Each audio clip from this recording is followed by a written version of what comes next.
Let's talk preschool small groups. I get a lot of questions on this. Let me share with you my routine. I have three things that I base my small groups on. So the first one is our learning targets, the second one is our individual goals, and the third one is name writing. Let me explain how I do each of those. I have my standards broken down by month, so each month I'm working on these learning targets, and so I'm going to pull out what I believe is like the most important or the most foundational skills, and we're going to do small groups based on those. In the month of October, we did sorting, measuring, and patterns in small groups. These are just going to be random groups of students, not necessarily a focused group. Secondly, I do my preschool assessment on each student, and after I do the assessment, I give each student 2 goals to work on.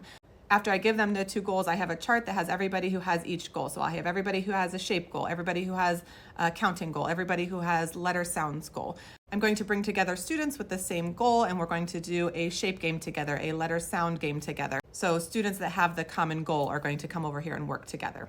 I don't keep track of how often I do this. I'm just kind of like, okay, this is a really important standard. I'm going to do this small group this week. Oh, let's work on our goals this week. So it's kind of random on when I do it. I don't say like I do their goals twice a month or anything like that. It's just kind of rotating out what I feel is necessary.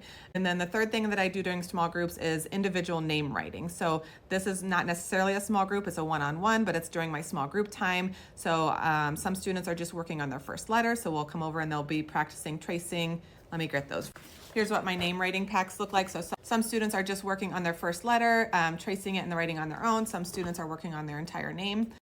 I'm going to meet them where they're at, and we're working on like letter formation to make sure they're forming their letters correctly, because even students that maybe can write their whole are not forming their letters correctly. So like by the time they get to kindergarten, if they've written their name 100 times but it wasn't correctly, it's going to be really hard to break that habit. So I do a lot of one-on-one name writing with students. When do I do my small group? So I teach at a half-day public preschool. We come 4 days a week. So they're here for 3 hours at a time for 4 days a week. And I have 20 students in the morning, 22 students in the afternoon. And so it's a lot of students to get through. Within that 3 hours, my students have an hour of center time. So during the hour of center time, I'm sitting down calling students over for small groups. So my center time, this is really important. What I believe very strongly in this. My centers are free choice centers where students are moving throughout the room as they please. But then when I call their name, their job is to bring their name tag and come over to me and do the small groups, which they're actually usually waiting for because it's usually a fun setup game and they're excited to come to me. The same with art. My assistant's doing an art project during this time and she'll call over students as she needs them. Now here's a big breakthrough that I had this year. I always used to worry that I wasn't doing enough with small groups. As you can imagine, I have 42 students throughout the day. I'm not going to get everybody in a small group each day, and even every other day I might not get there. So I used to feel like I was failing, like I wasn't getting to it enough. But as you know, as a preschool teacher, you are so needed. When you have that many students, 22 students with 2 teachers in the room, there are so many other things that you're doing, like helping out and managing the classroom. So I learned to let it go, and I'm doing the best that I can. I'm doing as much as I can.